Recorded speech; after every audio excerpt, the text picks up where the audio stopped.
Ahoj a dobrý den, Vinohradská 12 je letos opět ve finále Křišťálové lupy. Pokud nás máte rádi, budeme moc vděční za váš hlas na křišťálovalupa.cz.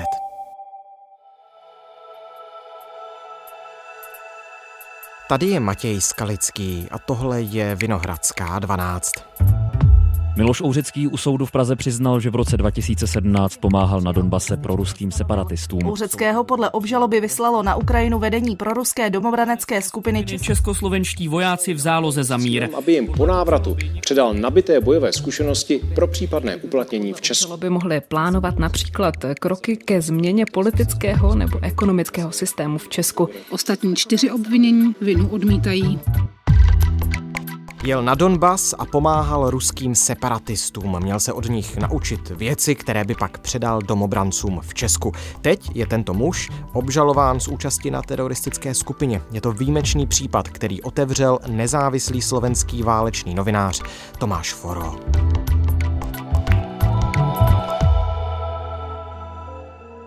Dnes je středa 29. října. Dobrý den, Tomáši, díky, že jste si udělal chvíli na Vinohradskou 12. Rád vás slyším. Dobrý den, děkuji za pozvání. Tak zní ten celý příběh trochu jako scénář nějakého thrilleru, ale podle obžaloby, kterou začal řešit pražský městský soud, měla proruská domobranecká skupina být připravena změnit režim v Česku.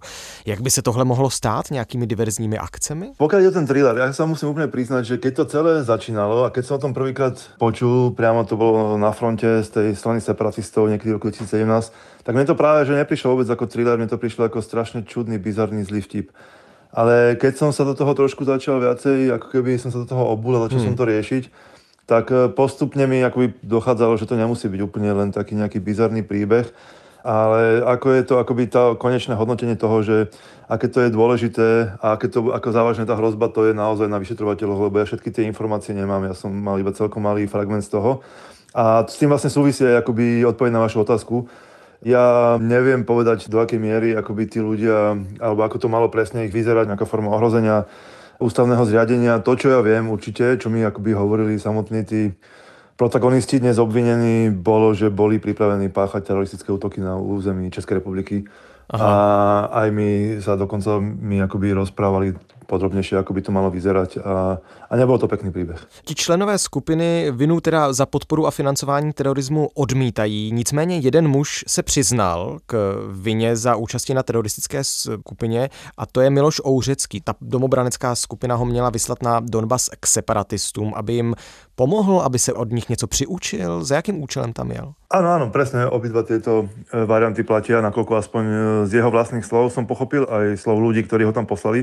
Ja vlastne takto celý ten príbeh začal aj pre mňa, pretože ja som v tom čase, a to bol myslím, že september alebo október 2017, keď som tam toho Ouřeckého stretol, ja som v tom čase už chodil pomerne bežne medzi separatistov, som tam bol vlastne v podstate jediný západný novinár, takže to, akoby ja som si to uvedomil aj túto zodpovednosť, ja som to tam pokrýval a mal som tam aj kontakty medzi Slovakmi a Čechmi a jedného dňa ma zobrali na frontovú líniu už priamo na mieste, kde sa odohrávali boje a sedol som tam Ouřeckého, mal niekoľko čísel väčšiu uniformu, vyzeral fakt čudne, smiešne, ale mal zbraň a potvrdil mi, že ho tam poslala táto organizácia Československí vojaci v zálohe, Kratochvíl, Kulíšová a ďalší títo dnešní obvinení s tým, že jeho akoby verzia tých udalostí bola, že on o tom vôbec nevedel, že on tam išiel ako dobrovoľník a keď prišiel už do Ruska a k separatistom, tak otvoril list, kde sa vlastne dozvedel prvýkrát podrobnosti toho, čo tam vlastne má robiť a to malo byť práve, mal tam sa zúčastniť bojov, mal normálne bojovať, pomáhať tým proruským separatistom bojovať proti Ukrajine a vďaka tomu sa mal naučiť vlastne získať výcvik na boj a takisto na používanie výbušnín a tak ďalej. A to očakávala organizácia jeho, že potom budú môcť využiť tieto jeho vedomosti v Česku pri páchaní teroristických útokov. On teda odmítá, že bojoval, nicméně co tam teda dělal? Bavili jste se o tom, když jste se tam setkali, byli jste v kontaktu? Čo to vlastne znamená bojoval? No pre mňa človek, ktorý má zbraň v ruke a je na fronte a je v uniforme a je evidentne súčasťou ozbrojených zložiek jednej z bojúcich strán, to je bojovník, hej, a ten človek tam bojuje. To, či ten človek pritom zabil 500 ľudí alebo iba ukradol nejakú sliepku, susedom je pre mňa úplne vedľajšie jednoducho. A takýmto spôsobom presne sa to aj berie aj v medzinárodnom práve. keď vezmete do ruky zbraň, máte uniformu, ste jednoducho bojovník a môžu vás, nepriateľe vás môžu zabiť a tak ďalej. A všetky tieto akoby špecifika Oužecký jednoznačne v tom čase spĺňal. A napriek tomu, čo mi hovoril, že vlastne on tam nechce byť, že vlastne o tom nevedel, že ho tam podviedli, tak o niekoľko mesiacov neskôr som videl dokonca potom u ďalších proruských separatistov českých a slovenských fotografie Oužeckého, keď bol evidentne už naozaj mal snajperskú pušku v ruke a bol medzi nimi niekde v bunkri, takže evidentne akoby táto jeho historka úplne nebola pravdivá. Keďže som rozhodol zostať, ja som mu ponúkal naozaj alternatívy, aby sa dostal naspäť, aby sme to akoby riešili s orgánmi a aby to všetko vysvetlil. On to odmietol, zostal na frontovej linii bojovať celý čas, takže to je asi všetko, čo k tomu môžem povedať. On měl být řidičem průzkumného útočného praporu zvláštního nasazení první útočné roty armády tzv. Doněcké lidové republiky. Tvrdí, že vozil vojáky na frontu, že jim vozil proviant a tak dále. Vy jste byli nějak víc v kontaktu? Vy jste se o tom bavili, nebo jak jste se vůbec seznámili? Akože opakujem, videl som ho niekoľkokrát so samopalom v ruke, v aute som ho nevidel nikdy. Takže o tom som vôbec nevedel, možno tam robil šoféra, ale ja som ho tam videl normálne medzi radovými vojakmi, ktorí proste pôsobili na fronte. Bol som s ním v kontakte raz, možno dvakrát sme sa stretli, to si už presne nepamätám, ale boli sme určite v kontakte takom, online sme si písali niekoľko mesiacov, ja som potom si písal s jeho synom, myslím, že takže áno, mňa to celkom zaujímalo, lebo ako pri tom prvom kontakte on pôsobil, že on je vlastne obeťou celého nejakého komplotu tých šéfov, tých československých vojakov.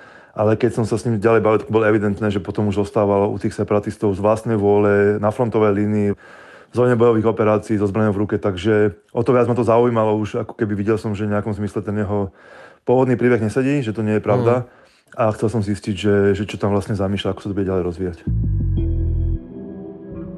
On si údajně prý myslel, že některý ze států Severoatlantické aliance má v plánu zahájit válku s Ruskou federací. Nějaký ze států na to, že má spolupráci válku a vtáhnout. A s kým?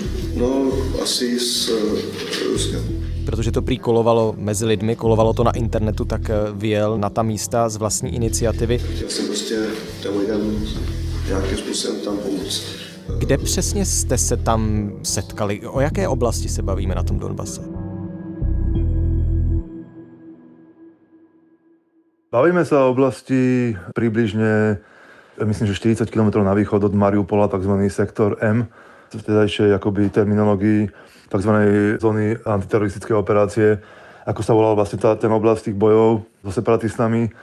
Čiže to bola jedna vlastne z najťažších bojov, tam sa diali najagresívnejšie bojové operácie, pretože v tom čase už bol ten front trochu zamrznutý, ale práve tam, kde on sa nachádzal, tam boli najťažšie boje, tam presne to je miesto, kde o niečo neskôr ďalší český bojovník proruský Pavel Bodka príde o nohu pri výbuchu protipiechotnej míny, takže to bol naozaj ako keby taký, dnes my sme povedali, že taký hotspot vterajšieho zamrznutého konfliktu. A treba dodať ešte jednu vec, ako Oužecký, možno si to fakt myslel, to o útoku krajín na to bolo bežná viera týchto ľudí z tej organizácie. Akože treba si uvedomiť, že Oužecký naozaj nebol akoby najostrejšia ceruska v peračníku. Ako jeho intelektuálne schopnosti boli dosť obmedzené. Vy jste tehdy tu činnost Čechů na Donbase nějak víc monitoroval, když jste zmínil teď jméno dalšího Čecha, který tam bojoval? Áno, ja si myslím, že tých Čechov som tam poznal minimálne z počutia takmer všetkých a poznal som aj osobne veľkú časť z nich, takže ja som v tom čase písal o tom články, písal som o tom knihu. Potom som vlastne tieto moje poznatky aj už bežne vydával. Já znova připomenu, že ta geneze je taková, že tu v Česku existuje proruská domobranecká skupina, která vyšle Miloše Ouřeckého na Donbas, aby tam bojoval, aby se tam přiučil a vrátil se teda do Česka, aby instruoval ty další členy skupiny, ti pak mohli pořádat nějaké diverzní akce v Česku, to podle obžaloby. Vy jste už zmínil jména dalších členů té skupiny. Ivan Kratochvíl jako šéf té domobrany jakoukoliv vinu popírá, taky jste zmínil Andreu Krulišovou jako velitelku štábu. To jsou lidi, které vy jste taky poznal osobně? Áno, ja som v tej fáze, keď som sa stretával s Oužeckým na Donbase, tak naozaj mi to celé pripadalo ako také bizarné a chcel som sám rozumieť, že čo vlastne si z toho vymýšľať, čo je pravda. Takže o nejaký rok som sa postupne začal kontaktovať vďaka ľuďom, ktorých som poznal na Donbase a tí ma odporúčili tým českým prominentom tejto organizácie, o ktorých ste práve spomenuli. Takže ako keby, keď som sa s nimi začal stretávať, tak mali nejakú vo mňa dôveru. Vedeli, že tam chodím, že tam aktívne chodím, že sa poznám s mnohými ich známymi tam. Takže som s nimi o tom začal rozprávať. A obidvoch týchto spomenutých, vlastne dokonca troch som tam stretol niekoľkokrát dokonca. A vlastne V tom momente, keď som sa s nimi stretol osobne, tak som si uvedomil, že som pochopil, že napriek tomu, že celé to, ako to oni robia a ako sa správajú vždycky, to je bizarné, ale že to má naozaj potenciál byť ohrozením, ak už aj nie pre českú krajinu, tak minimálne pre náhodné obete takýchto teroristických pokusov, lebo som vedel, že ľudia to myslia smrteľne vážne a naozaj boli pripravení zabíjať.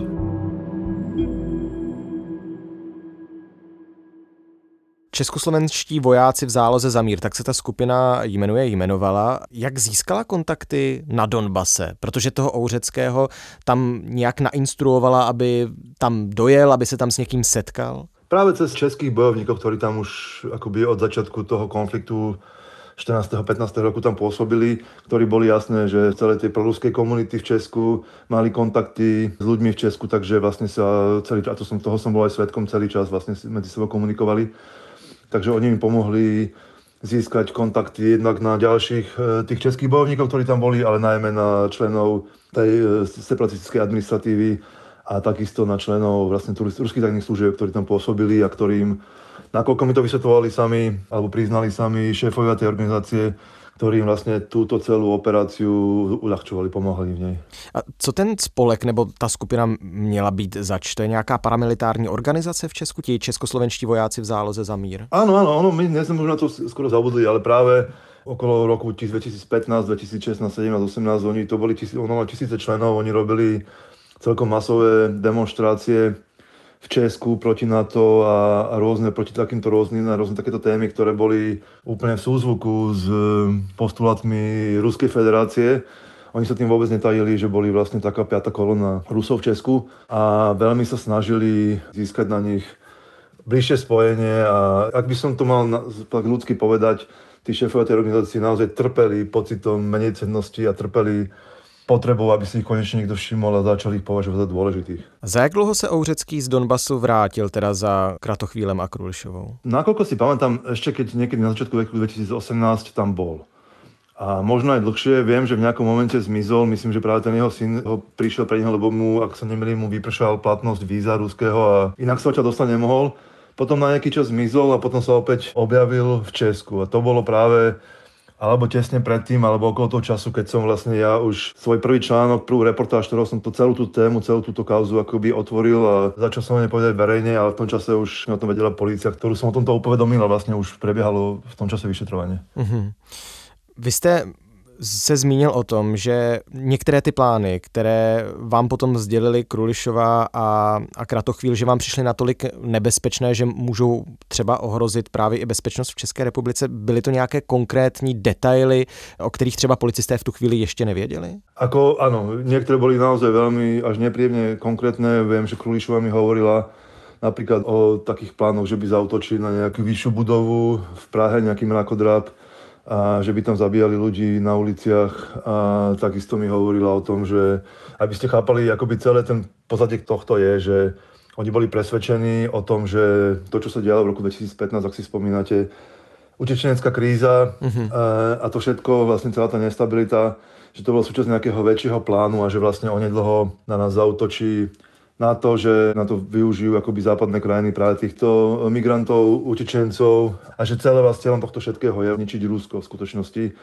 Takže oni boli presvedčení, že keď sa toto začne diať, oni musia konať ako prvý a ešte predtým, ako vôbec podobný útok nastane, oni budú jednoducho musieť zničiť tzv. Piatu kolónu. Čiže ako to hovorila Krulišová, liberálov, židov, cigánov a celú takúto jej slovách háveť, ktorá by potom o ich snahu brániť Českú republiku ohrozovala znútra. Čiže boli presvedčení, že týchto ľudí treba zabiť alebo nejakým spôsobom sa ich zbaviť, aby sa potom mohlo Česko, už čisté Česko, brániť proti útoku zvonka. Českoslovenští vojáci v záloze za mír, to je domobranecký spolek, který je otevřeně proruský.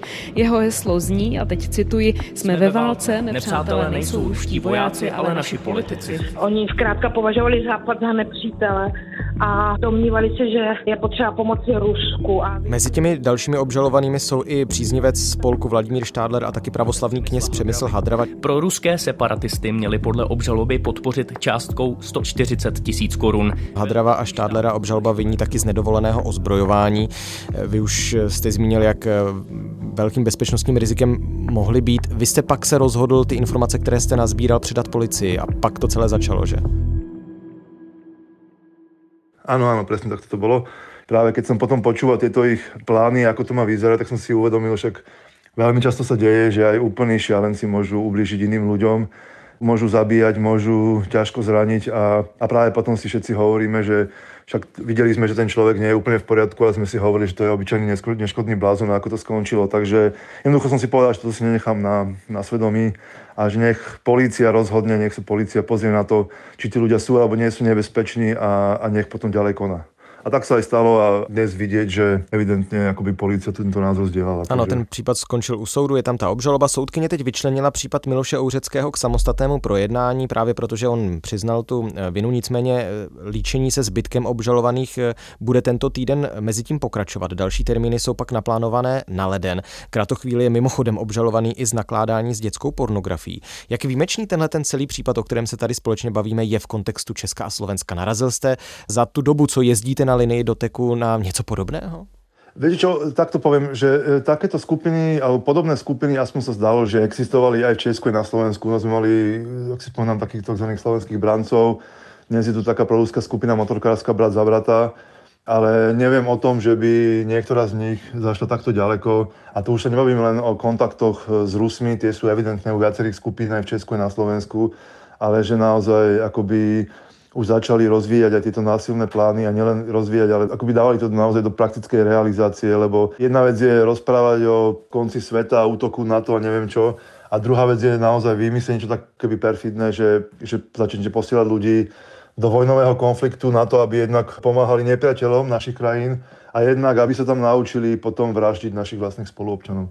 Takže to už treba akoby oveľa vyššiu komplexnosť takéhoto spôsobu rozmýšľania a ohrozenia. Takýto precedens zatiaľ v našich krajinách nepoznám, ale možno je niečo, o čom nevíme. Já jsem zaznamenal informace Bezpečnostní informační služby tady v Česku, že ta domobranecká scéna je dost roztříštěná a nepředstavuje teď větší riziko. Nicméně ti lidé, které vy jste potkal na té linii doteku a zmiňoval jste některá další jména, minimálně to jedno, to nejsou už lidé, kteří by byli zapojeni teda do nějakého i vnitřního odboje tady paramilitárního v Česku. To je veľmi dobrá otázka. Ja neviem, nakoľko tí ľudia dnes, lebo to sa bavíme všetko, to sa všetko dialo pred niekoľkými rokmi a ja som si všimol, že po týchto zatknutiach, ktoré sprevádzali môj článok, ktorý to bolo pred 5 rokmi, tak sa tí ľudia určite vystrašili a myslím si, že v tomto zmysle akoby vaše bezpečnostné orgány rozbili akékoľvek takéto radikálnejšie sily, ale ako sú do toho celého dnes zapojení ľudia, ktorí naďalej bojujú, Česi, Slováci, za Rusov v tomto už veľkom konflikte, to neviem.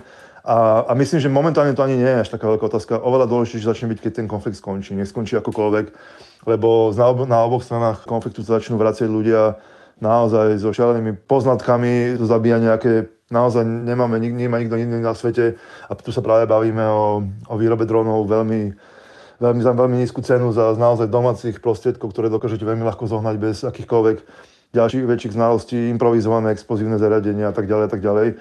Takže pokiaľ by sa takíto nejakí ľudia začali z toho konfliktu ktorejkoľvek strany vrácať do našich krajín, tak určite to bezpečnostné riziko by mohlo být potenciálně obrovské. Miloši Ouřeckému teď hrozí za účast na teroristické skupině až 15 let vězení. Je to něco, co sledují třeba právě i jeho bývalí spolubojovníci z Donbasu? Jste ještě s těmi lidmi v kontaktu? Víte o nich? Som s nimi v kontakte veľmi sporadicky, ale o Ouřeckom sme sa vôbec nebavili nikdy. A ním tam pohrdali ešte aj miestni, aj práve títo Česi, ktorí sa tam už nejakým spôsobom etablovali. Skôr si myslím, akoby, že majú tendenciu sa na to pozrieť tak, že bol akoby obeťou vlastnej hlúposti aj tých ľudí, ako bol Kratochvíla, Krulišova, ktorí ho tam do toho celého dostali. Že byste měl informace o tom, že by teď chtěl někdo Miloše Ouřeckého následovat, to nemáte? Vôbec neviem. Dobrá. Tak jo, tak moc díky, že jsme ten příběh mohli společně odvyprávět, Tomáši. Ďakujem a ja, pekný deň, všetko dobré. Tohle už je všechno z Vinohradské 12 s Matějem Skalickým. Dneska byl naším hostem Tomáš Foro, slovenský válečný novinář, který léta reportuje o ruské invazi na Ukrajinu přímo z linie doteku. Je taky autorem reportážní knihy Zpěv sirén. Už dlouho jsme ve Vinohradské 12 nemluvili o Putinově tažení proti Ukrajině. Velké boje se teď stále vedou o Pokrovsk, do toho byla odvolaná schůzka mezi Vladimírem Putinem a Donaldem Trumpem a tak dále. Určitě bychom se na to měli podívat blíž, tak snad zbyde v příštích dnech čas. Naslyšenou zítra.